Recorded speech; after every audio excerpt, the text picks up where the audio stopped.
Welcome to issue 87 of Totally Dope. In this week's episode, the killer use case for AI in operations, big tech is too big to fail, oil prices make no sense, and surplus capital assets can make you money.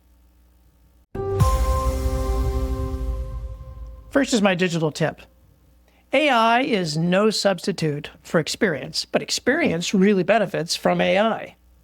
Years ago, I pitched an ERP system to a refinery general manager, and he rejected it outright. His argument was pretty simple. Low staff turnover, continuous operations, these two things created this deep operational knowledge that no software system could hope to replicate. And he had a pretty compelling example. The refinery had a dozen pumps from one supplier, and when one failed unexpectedly, the operators knew instinctively which other pumps were vulnerable. They had effectively memorized the plant.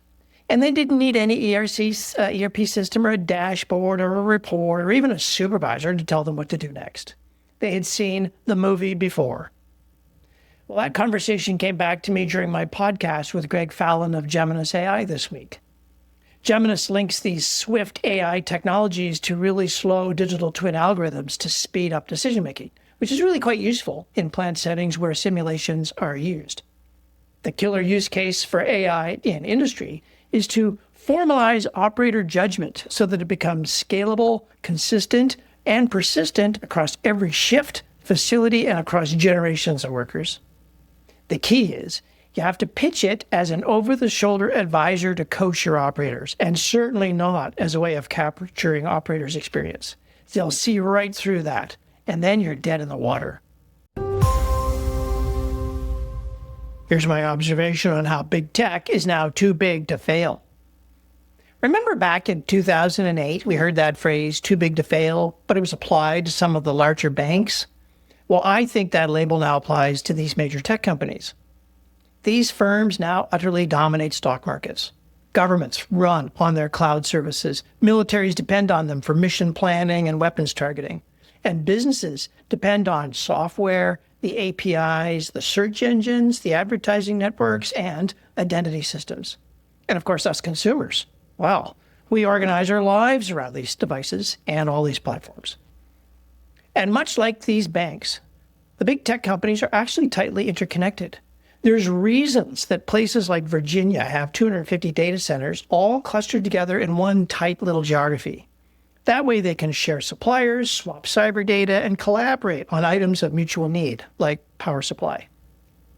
Of course, any one technology has viable alternatives, but frankly, if you want to avoid the major tech players, your options are limited, and anything you choose is probably a significant step backward. And besides, many of the viable substitutes are Chinese, which is its own kettle of fish. In theory, of course, companies and governments can migrate away from these platforms, but I can tell you from my own experience, that process is painfully slow, and it's fraught with issues. Everything from data migration, workflow rebuilds, training, all new integrations, new suppliers. I mean, frankly, changing banks looks easy in comparison. Well, in my view, the tech sector certainly starts to look like it's too big to fail. That's one of the reasons that the big tech bros all made the pilgrimage to Washington for the inauguration last year, just to make that point. Imagine the day when we apply the label too big to fail to a person. Here's looking at you, Elon. Here's my personal note on oil prices. Financial oil markets and physical oil markets, two different animals. Financial markets deal in contracts, derivatives, forecasts, hedges, and sentiment. Physical markets deal in ships and pipelines and storage tanks and inventories and molecules moving around the planet. The physical market backs up the financial markets, which is where the term asset-backed trades come from. A naked trade happens when you don't have the asset, so you're kind of naked, as it were. These two markets tend to run in parallel, and eventually they kind of connect up when the physical barrel is delivered to a refinery. You can trade naked if you make the assumption that the physical oil is always available for a price when you need it. Well, since February 28, the financial markets have found creative ways to keep oil prices well below where history says they should be. And meanwhile, the physical system has been draining just like a full bathtub does, but without that big sucking sound. This week, the last Gulf tanker arrived in California. There's no more behind it coming from the Gulf. Here's a snapshot of tanker traffic off the west coast of the U.S. taken on Friday, May 8th. Not a lot of red dots. Compared to this one, taken from the Gulf of Mexico.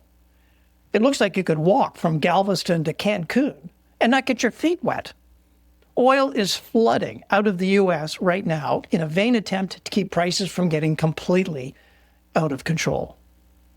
But let's be clear, the asset is gone, or it soon will be.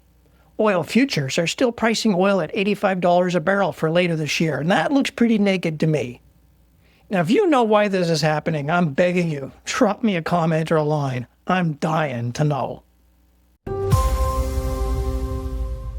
And lastly, an energy insight on surplus inventory.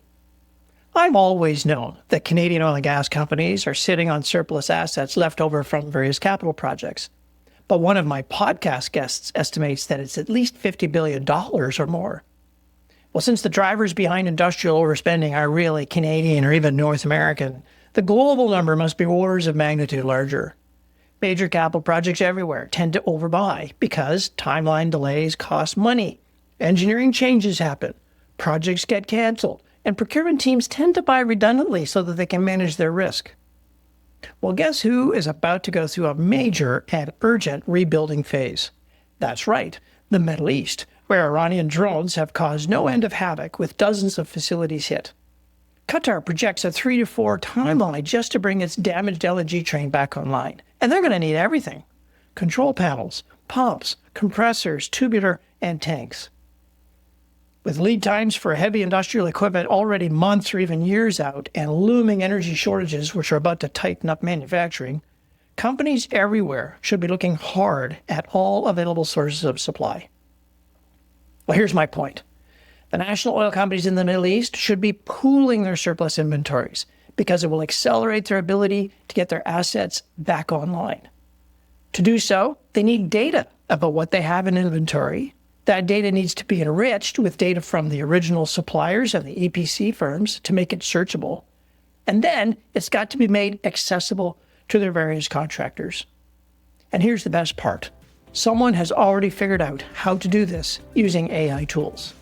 I'll have more on this idea in a couple of weeks' time in an upcoming podcast. Meanwhile, I'm on leave for a few weeks. I'll be back in early July.